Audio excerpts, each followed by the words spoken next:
தங்கக்குட்டி என்ன யோசிச்சுட்டு இருக்கீங்க? அதுவாங்க, இன்னைக்கு ஹெல்த் அப்படின்னாலே ஹாஸ்பிட்டலுக்கும் அலோபதிக்கும் ஓடிட்டு இருக்கோம். ஆனால் ஒன்றும் யோசிக்க மாட்டோங்க. என்னதுங்க தங்கக்குட்டி? அன்னைக்கு நம்ம பாட்டன் பூட்டன்லாம் 100 வயசு வரைக்கும் தெம்பாக இருந்தாங்க. ஏன்னா அவங்க தேடி போனது ஃபார்மசியே இல்லை, நம்ம வீட்டு சமையல் கட்டையும் வீட்டு தோட்டத்தையும் தான். ஆங்கில மருத்துவம் அவசரத்துக்கு உதவும், ஆனால் நம்ம சித்த மருத்துவம் ஆயுசுக்கும் உதவும்.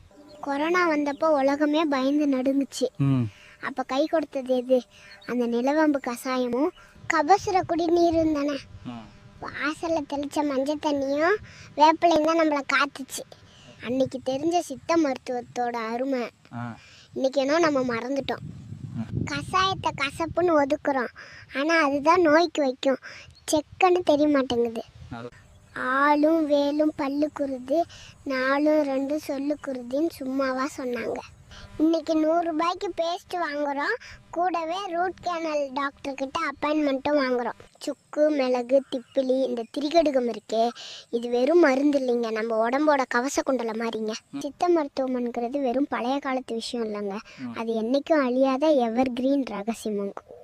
நம்ம பாரம்பரியம் நமக்கு தந்த பொக்கிஷம், அதை பயன்படுத்தலைன்னா நான் அழிஞ்சிருவோம். இனிமேலாவது மாறுவாங்க.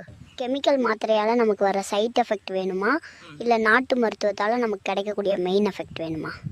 சிந்தித்து செயல்படுங்கள். அப்புறம் இந்த வீடியோ பிடிச்சிருந்தா லைக் பண்ணுங்கள், என்னோட கருத்து பிடிச்சிருந்தா சூப்பர்னு கமெண்ட் பண்ணுங்கள். பாய்.